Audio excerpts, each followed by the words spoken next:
దేవుడు ఏం రాయించాడంటే చివరాత్రికి వచ్చేసరికి మీ పండగ నాకు అసహ్యమైన సరే పూర్తి దేవుడు.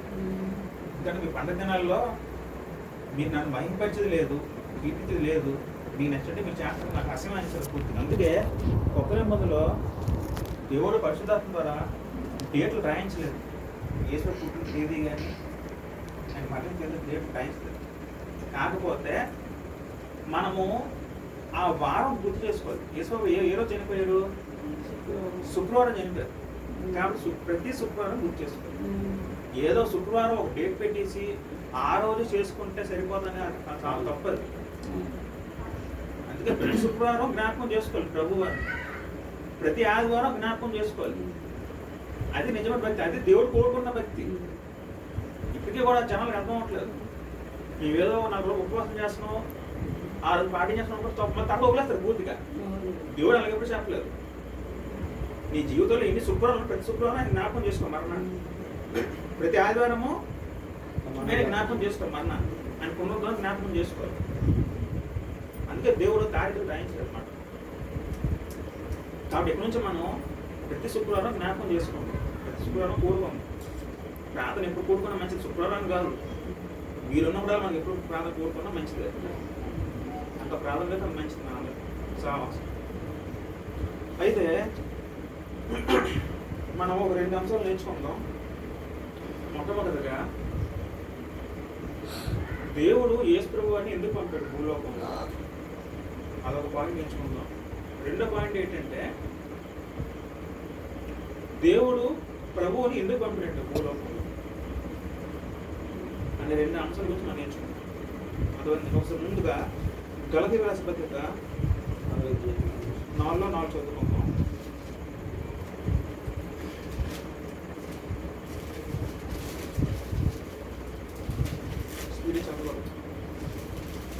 అయితే కాలం పరిపూర్ణమైనప్పుడు తన కుమారుని పంపెను.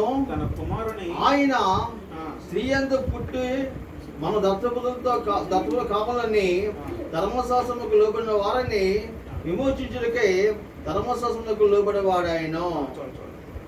అయితే కాలము పరిపూర్ణమైనప్పుడు దేవుడు తన కుమారుడిని పంపెను. కాలము పరిపూర్ణమైనప్పుడు దేవుడు తన కుమారుని పంపాడు. అంటే ఒకానొక కాలం ఉంది. ఆ కాలంలోనే దేవుడు యేసు ప్రభు వారు లోకాన్ని పంపించారు. ఆ టైంలోనే యేసు ప్రభు వారు లోకంలో అడుగు పెట్టారు. అయితే కాలం పరిపూర్ణమైనటువంటి అర్థం ఏంటి అని మనం ఆలోచించగలిగితే ఒకసారి అలా వెనక్కి వెళ్ళి మొత్తం మనం చదువుకున్నాం.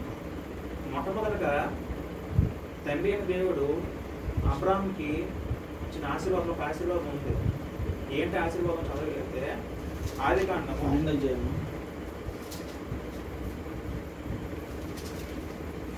12:3 భూమి యొక్క సమస్త వంశములు నీ యందు ఆశీర్వదించబడునని అబ్రాహాముతో అనగా, ఆనాడు అబ్రాహాముతో తండ్రి అయిన దేవుడు కొన్ని వాగ్దానాలు చేశారన్నమాట. ఆ ఒక వాగ్దానం ఏంటంటే భూమి యొక్క సమస్త వంశములు నీ యందు ఆశీర్వదింపబడాలి. నీ సంతానంలో నీ వంశం అభివృద్ధి చెందిన క్రమంలో నీ తరతరాలు అంటే నీ కుమారులు అలా వస్తున్న కొద్దీ అంటే నీ యొక్క వంశం నుంచి ఒక ఆయన వస్తారు. ఆయన ద్వారా ఏమవుతుందంటే సమస్తము భూలోక ప్రతి వంశం కూడా ఆశీర్వదించబడతాయి అని ఒక వచనం, ఒక వాగ్దానం దేవుడు ఆయన చేశారన్నమాట. అయితే మరి ఎవరు అంటే అబ్రాహాము ఒక ఎవరి సంతానం ద్వారా భూలోకం ఆశీర్వదించబడతాయి మనం ఆలోచించగలిగితే మరి గలతీ రాసిన పత్రికలోనే వస్తే అక్కడికి గలతీ రాసిన పత్రిక 4వ అధ్యాయంలోనే 3లోని 11 చదువుతాం. అబ్రహామునకును అతని సంతానం వాగ్దానం చేయబడను. ఆయన అనేకుల గురించి అన్నట్టు నీ సంతానం అని చెప్పగా ఒకరి గురించి అన్నట్టే నీ సంతానముకు నేను ఆ సంతానము క్రీస్తు. ఇక్కడ పౌరులు స్పష్టం చేశారు. పూర్వము దేవుడు అబ్రాహాముకి ఏ విధంగా ఆ వాగ్దానాన్ని చెప్పాడో ఆశీర్వాదం అది ఎవరి వల్ల అంటే ఏ సంతానము ఏ వ్యక్తి ద్వారా ఆశీర్వదించబడతాయి అంటే యేసు ప్రభువు ద్వారా ఆశీర్వదించబడుతున్నారు. అందుకే మత్తయి సువార్త మొట్టమొదటి వచనం చూసుకుంటే అవి ఏమన్నా చదివితే వస్తుంది. స్టార్టింగ్ మనకి అబ్రాహాము కుమారుడు దావీదు కుమారుడు యేసుక్రీస్తు వంశవళి ఉంటుందన్నమాట. పూర్వము ఇశ్రాయేలు జనాంగ మాత్రమే రక్షణ ఉండేది, అన్యుల రక్షణ ఉండేది కాదు. అయితే దేవుడు ఏం చేశాడంటే అబ్రాహాము నుంచి సంతానం నుంచి యేసు ప్రభు వారు పుట్టించి ఆయన ద్వారా సమస్త జనాలందరికీ కూడా రక్షణ వాక్యము కలుగు చేశారు. అర్థమైందండి. పూర్వము యేసు ప్రభు గారు భూలోకం రాకపోయి ఉంటే మనకెవరికి రక్షణ లేదు కాదు. మనందరూ ఇశ్రాయేలు జనాంగం అయ్యి ఉంటే తప్ప మనకి రక్షణ మనకు రాదు. అర్థమైందా? అంటే యేసు ప్రభు రావడం ద్వారా ఏమైందంటే సమస్త జనాలందరూ కూడా రక్షణ అనేది వచ్చేది. అయితే మళ్ళీ ఒక మనం చరిత్రని బైబిల్ చరిత్రని ఒక సంక్షిప్తంగా చదువుకుందాం. అబ్రాహాంకి దేవుడు వాగ్దానం చేశాడు. అబ్రాహాం కొడుకు ఎవరు? ఇస్సాకు. ఇస్సాకు కొడుకు ఎవరు? యాకోబు. అయితే దేవుడు యాకోబుని ఆశీర్వదించాడు కాబట్టి యాకోబు మొత్తం ఎంతమంది? ఆ యాకోబు పేరుని ఇశ్రాయేలుగా మార్చాడు దేవుడు. మార్చి యాకోబు సంతానం ఎంతమంది? 12. ఆ 12 గోత్రాల నుండి అలా జనాలు పుట్టి ఆ విధంగా స్టార్ట్ అయింది అన్నమాట అబ్రాహాము యొక్క సంతానం. అబ్రాహాము ఇస్సాకు అన్నారు, ఇస్సాకు యాకోబు యాకోబుని అన్నారు. అయితే యాకోబు నుండి దేవుని వాగ్దానం స్టార్ట్ అయ్యింది. యాకోబు అనే వ్యక్తి ఇశ్రాయేలుకి పిలవబడ్డాడు. ఆయన 12 మంది పిల్లలకి అన్నాడు. ఆ 12 మంది గోత్రాల ద్వారా అలా జనాలు అభివృద్ధి చెందనమాట. చిన్న దేవుడు ఏం చేశాడు? వీళ్ళందరూ ఐగుప్తులో బానిసలుగా ఉన్నప్పుడు మోషే ప్రవక్తను పంపించి బానిసలుగా వాళ్ళందరినీ విడిపించి మళ్ళీ వాళ్ళకి కనానా ప్లేస్ మీద వాగ్దానం చేసి ఆ ప్లేస్ రప్పించి ఈ ప్రాసెస్లో వాళ్ళకి ఒక ధర్మశాస్త్రం ఒక చట్టం ఇచ్చాడు దేవుడు. ఎవరికి? ఇశ్రాయేల్ జనాంగానికి. ఇశ్రాయేల్ ప్రజలకు మాత్రమే,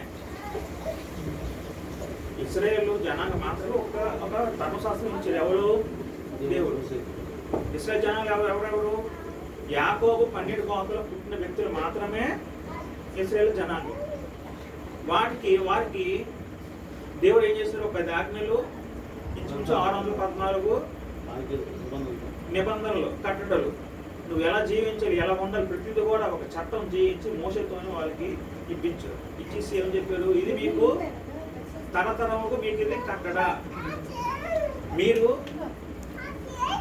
నా ప్రజలను మీరు ఎలాగైతే మీరు జీవించాలనుకుంటున్నారు భూలోకంలో, నేను ఇచ్చిన ధర్మశాస్త్రం ప్రకారం మీ అందరూ జీవించాలి.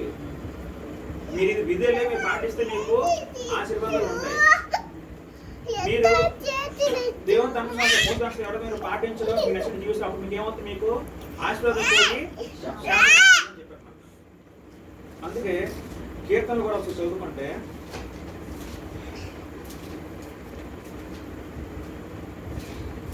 81 84.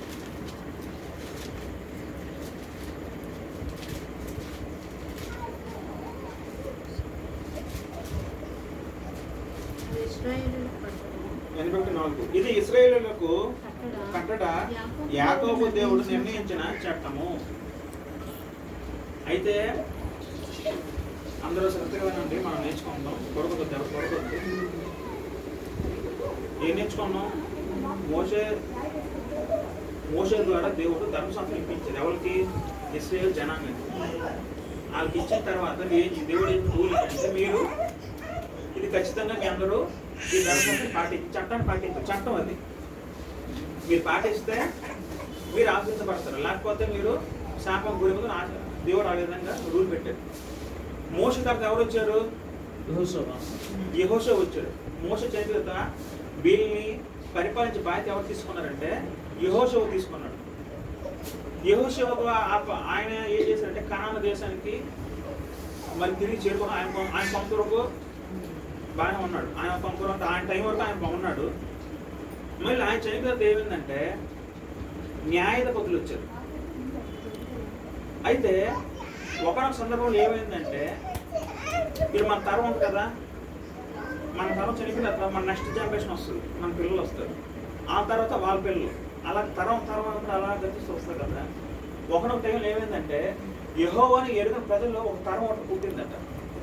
న్యాయాధిపతులు చూసుకుంటే న్యాయాధిపతులు 2:10 ఆ తరము వారందరూ తమ పితరుల యొద్దకు చేర్చబడి వారి తరువాత యెహోవానైనను ఆయన ఇశ్రాయేలీయుల కొరకు చేసిన కార్యములనైనను ఎరుగని తరం ఒకటి పుట్టగా.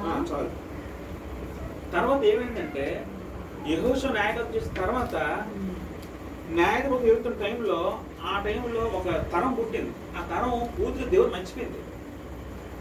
ఎలా మర్చిపోయింది, ఎలా వాళ్ళు ఎరగకుండా బతికారంటే వాళ్ళు ముందు తరం చెప్పలేదు దేవుడి గురించి. ఆనాడు కమ్యూనికేషన్ లేదు, ఆనాడు టీవీలు లేవు, మొబైల్ ఫోన్ లేవు, రేడియోస్ ఏమీ లేవు. ఒక విషయం మన తర్వాత జనరేషన్ తెలియాలంటే తల్లిదండ్రులు చెప్పాల్సిన బాధ్యత ఉంది.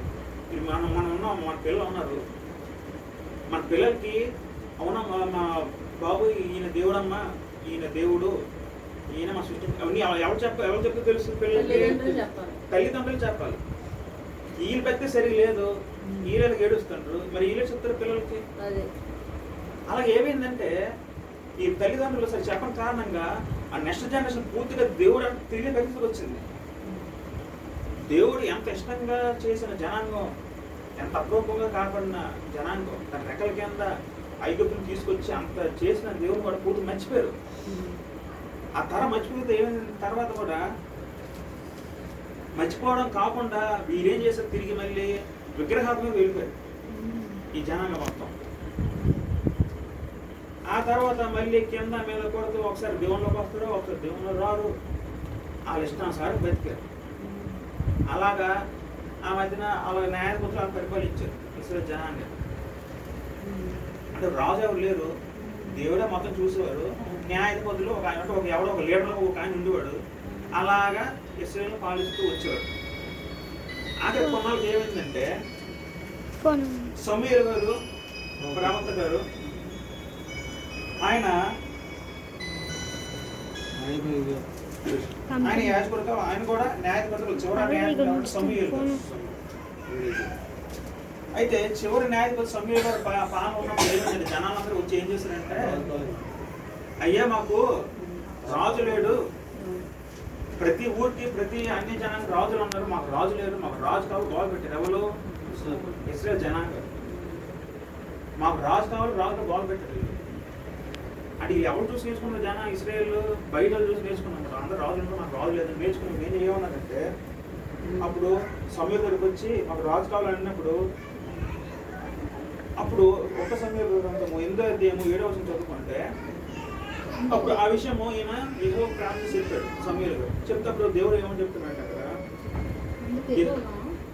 సమూయేలు నాకు సెలవిచ్చినది ఏమనగా జనులు నీతో చెప్పిన మాటల ప్రకారము జరిగింపు. వారు నిన్ను విసర్జింపలేదు కానీ తమ్ముని ఏలకుండా నన్నే విసర్జించున్నారు. అందుకే భౌతికంగా రాజు లేడు ఎవరికి, విసర్జన రాజు లేడు. కానీ వీళ్ళు ఎవరు పరిపాలిస్తున్నారు? దేవుడు పరిపాలిస్తున్నాడు. ఆ విషయం అర్థం అవ్వలేదు. ఆఖరి వీళ్ళు ఎవరిని విసర్జించారట? దేవుడిని విసర్జించి మాకు దేవుడు వద్దు, మాకు భౌతిక రాజు వీళ్ళు కాల్ పెట్టించారు. వీళ్ళందరూ బైబిల్ ఉన్నట్ట లేనట్ట జనానికి. బైబిల్ తెలివి అంటే వీళ్ళు రాజు కోరుకుంటారా? రాజులు ఏముందండి అసలు?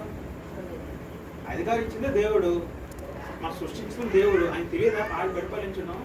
ప్రపంచం ఏలుతుంది ఎవరు? మన దేవుడు. భూమి నడిపిస్తున్నాడు, సూర్యుడు నడిపిస్తున్నాడు, ప్రపంచం నడిపిస్తున్నాడు. ఆయన ఆజ్ఞయిస్తే మొత్తం ప్రతిదీ కూడా ఆయన చెప్పినట్టు చేయాల్సిందే. అలాంటి గొప్ప దేవుని కూడా ఈ పైమాలు ఏం చేస్తారంటే ఇస్రాయేల్ వాళ్ళు మా వద్దాన్ని తునీగించారు. మా వద్ద మాకు రాజు కావాలంటే ఏం చేస్తున్నాడు? అప్పుడు మొరపెట్టుకున్నప్పుడు దేవుడు ఏం చేశారంటే మాటలు అనేసి అప్పుడు ఎవరిని రాజు నియమించారు? ఫస్ట్ రాజు ఎవరు ఇస్రాయేల్కి? సౌలు. ఆయన పేరేంటి? సౌలు. ఇవన్నీ గుర్తుపెట్టుకోవాలి మైండ్లో. క్రైస్తవులుగా మనం ప్రతి గుర్తుపెట్టుకోవాలి. అబ్రాహం గారు ఎవరు, ఆయన రాజు గారు గుర్తుపెట్టుకోవాలి. ఎందుకంటే ఇవే మెయిన్ ఇంపార్టెంట్. మన మైండ్లో ఇలాంటి ఉంచుకోవాలి, దేవుని వాక్యం ఇలాంటి గుర్తింపు ఉంచుకోవాలి.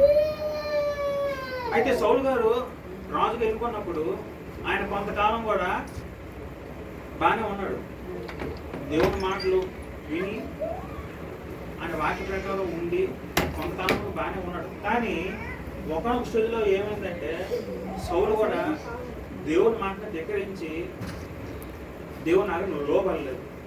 లోబడిపోతే ఏం చేశాడంటే దేవుడు సౌలు దాన్ని తీసేసి అధికారిని ఎవరికి ఇచ్చాడు? దావీదుకి ఇచ్చాడు. వెళ్ళిపోయాడు. దావీదుకి ఇచ్చాడు దేవుడు. దావీదు తన ఇష్టానుసారం ఆయన వ్యక్తిని దేవుడే సాక్ష్యం ఇచ్చాడు. దావీదు టైంలోనే ఇశ్రాయేలు ఆ యొక్క కనాన దేశము ఎక్కువగా విస్తరించి ఇశ్రాయేలు ఎక్కువ చేజిక్కించుకున్నారు. అంతవరకు ఆ ప్లేస్లో అనేక వివిధ జాతులు ఉండేవారు. అమోరేలు, పెరిజీలు రకరకాల జాతులు ఉండేవారు. కనానీ రకరకాల జాతులు ఉండేవారు. అయితే వీళ్ళందరినీ ఆ ప్లేస్ని అలా ఆక్రమించి ఇశ్రాయేల్ యొక్క మ్యాప్ పటాన్ని పూర్తిగా ఆక్రమించింది, పూర్తిగా ఎక్కువ స్వాధీనం చేసుకుని రాజు ఎవరంటే దావీదు గారు. ఆయన టైంలోనే ఇశ్రాయేల్ జనాంగం ఎక్కువ ఆ కనాన్ దేశం ఎక్కువ ఆక్రమించుకున్నారు. ఆయన టైంలోనే ప్రజలు కూడా చక్కగా మంచి పరిపాలన చూశారు దావీదు కాలంలో. అయితే దావీదు చనిపోయిన తర్వాత ఎవరు వచ్చారు ఆయన బదులు? ఆయన రాజు తర్వాత ఎవరు వచ్చారు? సొలొమోను, దావీదు కుమారుడు సొలొమోను వచ్చారు. దేవుడు అంత జ్ఞానం ఇచ్చాడు సొలొమోను. జ్ఞానం ఇచ్చిన ఏమైందంటే ఆఖరికి అజ్ఞానం అయిపోయి ఆడవాళ్ళ మోహంలో పడిపోయి 1000 మంది స్త్రీలను పెళ్లి చేసుకుని ఆఖరికి భ్రష్టుడైపోయాడు. ఎవరు? సొలొమోను. అంత గొప్ప జ్ఞానం కూడా ఆఖరి భ్రష్టుడైన ఆకలిలో పశ్చాత్తాపం పొందాడు. ఆకలి పొందిన మన సుఖం ఉండదు. వృద్ధాత్మలో మారు మనసు పొందాడు. వేషం తర్వాత ఏమైందంటే దేవుడు ఆఖరికి తీసుకొచ్చేసి రాజ్యాన్ని రెండుగా చేసేసాడు. ఇశ్రాయేల్ రాజ్యాన్ని రెండుగా చేసేసాడు. ఆ 12 గోత్రాలు విడగొచ్చాడు. 10 గోత్రాలు ఇశ్రాయేలు, 2 గోత్రాలు యోధా రాజ్యం అని విడదీసి ఈ యోధా రాజ్యము రెహబాము పాలించాడు. ఎవరు? సొలొమోను కొడుకు. ఇశ్రాయేల్ని యెరోబాము పరిపాలించాడు అన్నమాట. తర్వాత దావీదు వరకే అంత ఐక్యంగా భక్తిగా ఉన్న రాజ్యం ఏమైందంటే ఆఖరికి చాలా భయంకరంగా తయారైపోయింది.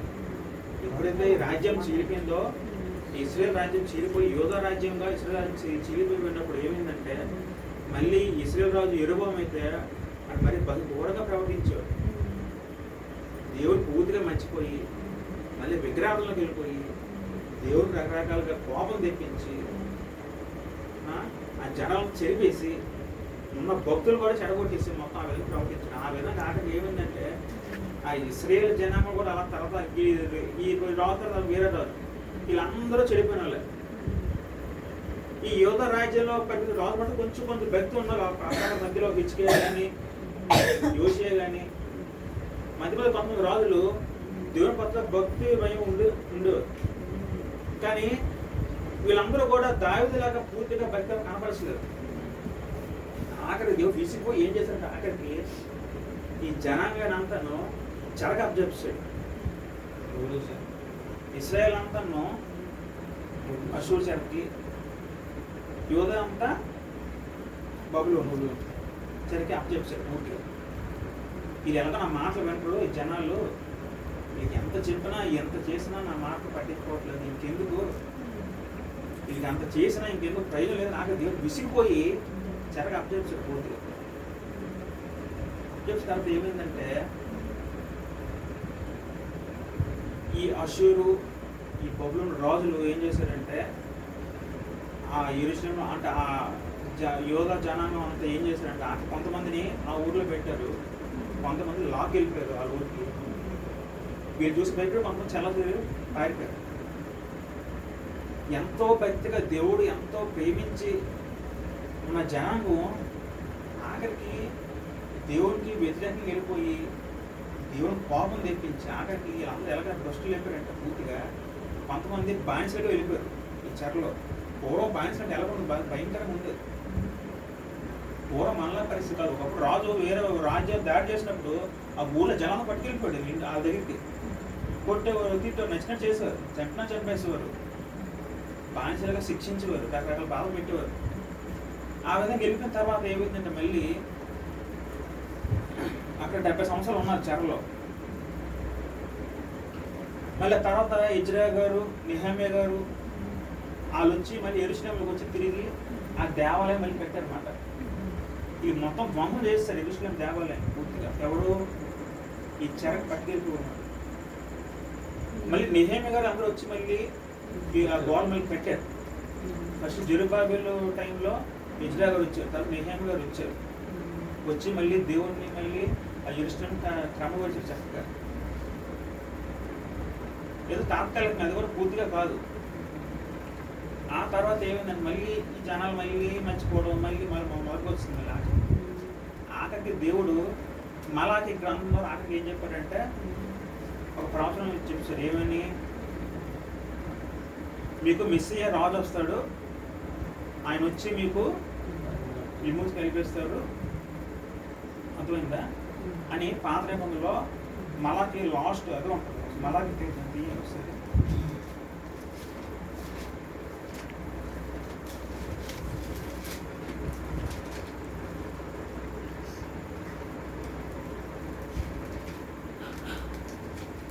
ఆఖరి వచ్చిన అయితే ఉంటుంది. నేను వచ్చి దేశం సరిపించుకుంటున్నట్లు అతడు తండ్రుల హృదయంలో పిల్లల తట్టును, పిల్లల హృదయంలో తండ్రుల తట్టును తిప్పును. ఆఖరిగా ఒక ప్రవక్త వచ్చి ఏం చెప్పాడంటే, ఆఖరికి మీకు ఒక వ్యక్తి వస్తాడు, మెస్సియా వస్తాడు, ఆయన వచ్చి మీ అందరికి మళ్ళీ రాజపరిపాలన చేస్తారు అని ఒక హామీ ఇచ్చి ప్రవచనం తీసుకుంటే అక్కడితో పాత నిబంధన మొత్తం క్లోజ్ అయిపోతుంది. అర్థమైందండి? అయిపోయిన తర్వాత ఈ పాత నిబంధనకి కొత్త నిబంధన మధ్యన 400 సంవత్సరాలు తేడా ఉంది. ఎన్ని సంవత్సరాలు? 400 సంవత్సరాలు.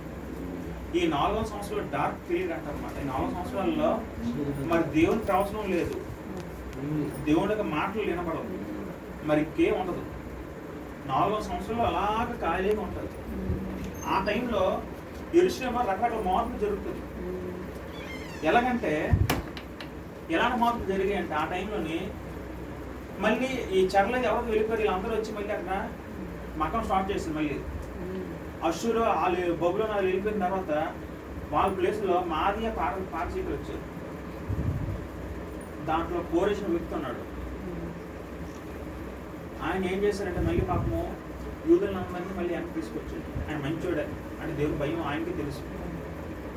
మళ్ళీ మాదియా పారసీకుల తర్వాత ఎవరు వచ్చారంటే గ్రీకులు వచ్చారు. అంటే ఇవన్నీ చరిత్రలు ఉంటుంది, మనకి పాత నిబంధన తప్ప మనకు కనపడదు.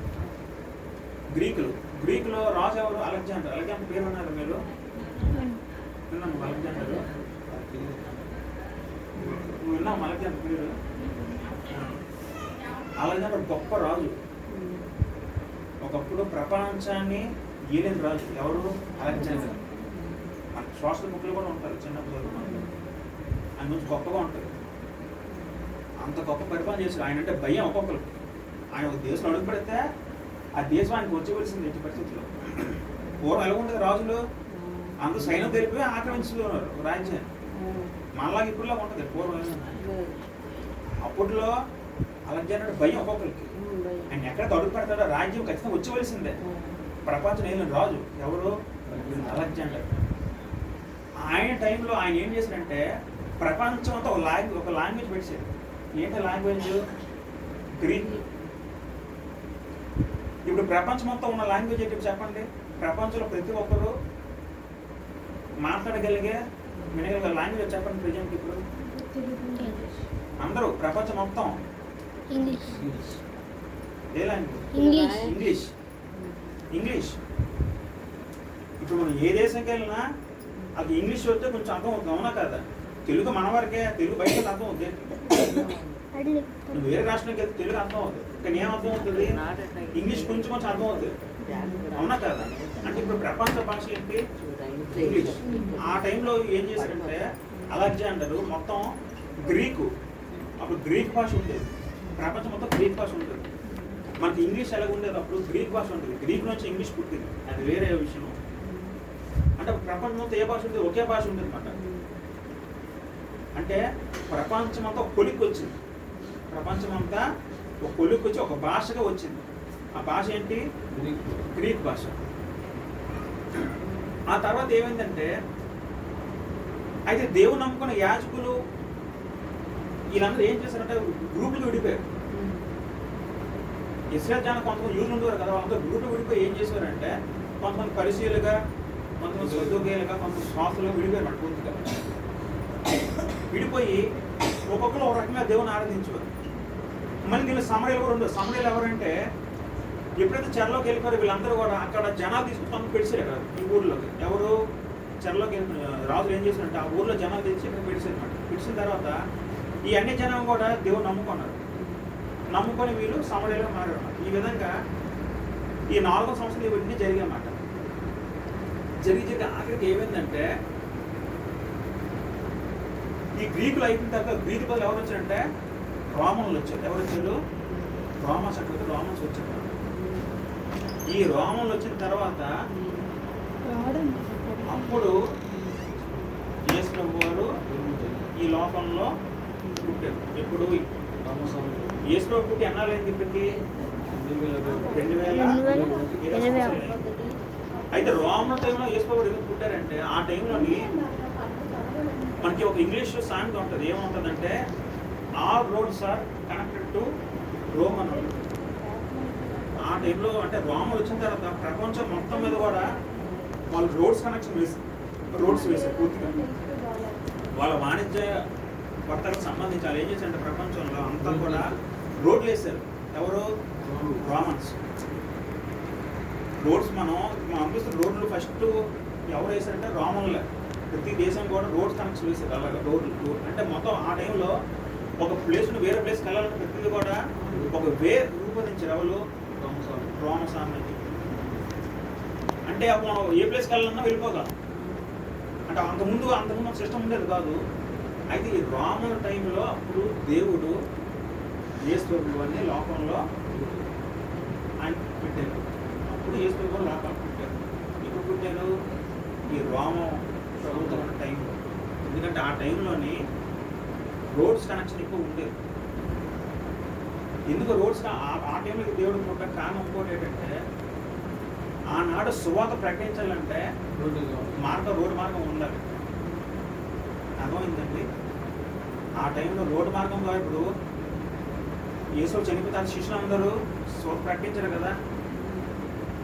అపోస్తలులు సువార్త ప్రకటించారు. ఎలా ప్రకటించగలిగారు? రోడ్డు రవాణా ఉండబట్టి వీళ్ళందరూ సువార్త ప్రకటించారు. మన ఇంటికి ఎవరు వచ్చారు? అపోస్తలు శిష్యులు. మన ఇంటికి ఎవరు వచ్చారు? తోమ వచ్చారు. యేసు శిష్యులు 12 మందిలో ఒక ఆయన ఎవరో తోమ. ఆయన మన ఇండియాకి వచ్చాడు. ఎలా వచ్చాడు? ఆయన రోడ్డు రవాణప్పుడు సముద్ర రవాణా ద్వారా వచ్చాడంటే అందుకని క్రియేట్ చేసిన వాళ్ళు రోమన్స్ అనమాట. ఆ విధంగా సువార్త ప్రతి ప్రదేశానికి అందించగలిగిన దేవుడు యేసు అని ఆ టైంలో అదే కాలం పరిపూర్ణమైనటువంటి ఆ కాలము అనువుగా ఉంది. అదే కరెక్ట్ టైం. కాబట్టి యేసు కూడా అక్కడ పుట్టించారు. మళ్ళీ యేసు గారు ఇస్రాయేల్లోనే ఎందుకు పుట్టించారు? యేసు ఆలోచించగలిగితే ఇస్రాయేల్ దేశం అనేది ప్రపంచం నడిపొట్టమైన దేశం అన్నమాట. ఇస్రాయేల్ అనేది ప్రపంచం దేశం అన్నిటి కూడా మిడిల్లో ఉన్న దేశం. ప్రపంచ పటం మ్యాప్ తెలుసు మనకి. మ్యాప్లో చూడగలిగితే ఇస్రాయేల్ దేశం మధ్యలో ఉంటుంది. కాబట్టి యేసు ప్రభు వారు ఆ టైంలో పుట్టారు. అందుకే అపోస్తలులు చూస్తే ఒకసారి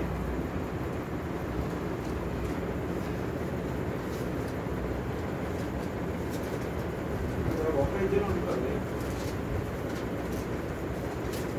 యేసు ప్రభు చనిపోయిన తర్వాత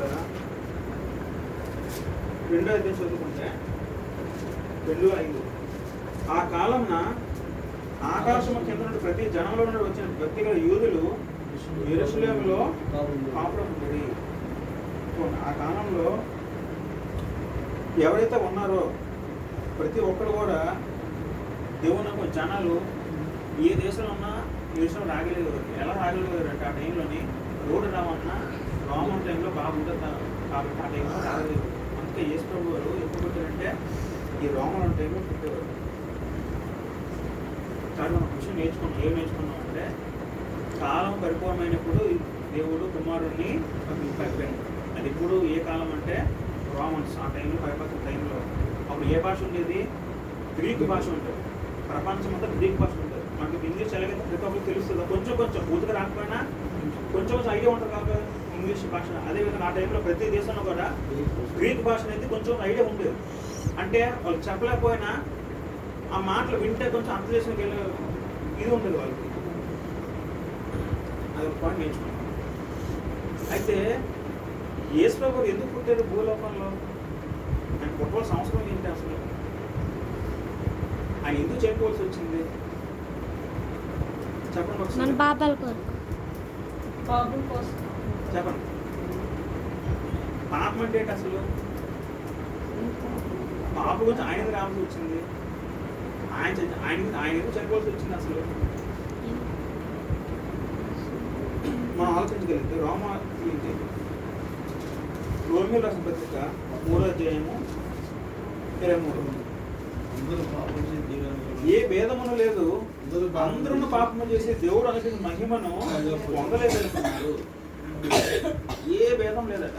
అందరూ అందరూ ప్రపంచంలో పుట్టిన ప్రతి ఒక్కరు కూడా పాపము చేసి దేవుడు అనుకున్న మహిమను పొందలేకపోతున్నారు. ప్రతి ఒక్కరు పుట్టిన ప్రతి ఒక్కరు కూడా పాపం చేస్తుంటే పాపం పడిపోతున్నాడు. పాపం పడిపోతే ఏమవుతుంది? ఒక వ్యక్తి పాపం పడిపోయి అనుకోండి, అసలు పాపం అంటే ఏంటి? పాపం చేస్తే మనిషి ఏమవుతాడు? ఒకసారి ఆలోచించండి. ముందు రోమ 5లోని 12 చదువుకున్నాం. ఇట్లుండగా ఒక మనిషి ద్వారా పాపం ద్వారా మరణము లోకంలో ఎలాగో ప్రవేశించునో అలాగే మనుషులందరూ పాపం చేసిన మరణము అందరికీ సంప్రాప్తమాయను. ఒక మనుషుడి ద్వారా లోకంలో ఏమొచ్చింది? పాపం వచ్చింది. ఎవరు మనిషి? ఆదాము హవ్వ వచ్చింది. తప్పు కారణంగా ఏమొచ్చింది? లోకంలో పాపం వచ్చింది. పాపం ద్వారా ఏమొచ్చింది? తర్వాత మరణం వచ్చింది. పాపం ద్వారా ఏమొచ్చింది? మరణం. తర్వాత మనుషులందరూ పాపం చేసినందున మరణం అందరికీ సంప్రాప్తమాయను. పుట్టిన ప్రతి ఒక్కరు కూడా ఏదో ఒక సిచ్యువేషన్ లో ఖచ్చితంగా పాపము చేస్తున్నాడు. ప్రతి ఒక్క మనిషి కూడా పాపం చేస్తున్నాడు. నేను పాపం చేయట్లేదు మనిషి ఎవడు లేడు ఇంతవరకు. అవునా కదా? మనం ఏదో విషయం పుట్టినప్పుడు ఏదో పాపం మనం చేస్తూ ఉంటాం. కనీసం అబద్ధమైన వాడతాం కదా. అబద్ధంగా ఉంటారా మనం? ఉంటాం. అబద్ధం ఏముంది? అబద్ధం ఏంటి? పాపం. మన దృష్టికి చిన్నదే. అదేంటంటే అబద్ధం చిన్నదే కదండి. ఆ మాట్లాడి తప్పు ఏంటని అంటాం. ఈ దృష్టి తప్పు కాదు, దేవుని దృష్టికి తప్పే. అబద్ధం అన్న తప్పే, నరహత్య చేసిన తప్పే. అంటే పాపంలో చిన్న పెద్ద తేడా ఉండదు. చిన్నదైనా పెద్దదంతా సమానం. అర్థమవుతుందా? అంటే పాపం వల్ల ఏమొచ్చింది? మరణం. ఏ మరణం చదువుకుంటే వస్తుంది? మళ్ళీ రోమిలో 6వ అధ్యాయం వస్తారు. 6:23 చదవండి. పాపం వల్ల వచ్చే జీతం మరణము. పాపం వల్ల ఏమొస్తుందండి? మరణం. అంటే మరణం అంటే మామూలు మరణం, అందరూ చనిపోతే ఏదో టైంలో ఆ మరణం. అంటే వేరే మరణమా?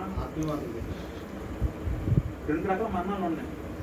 ఒకటి భౌతిక మరణం, రెండోది ఆత్మీయ మరణం. భౌతిక మరణం అంటే మనము హృదయానికి వచ్చిన తర్వాత ఏదో టైంలో మనం చనిపోవడం.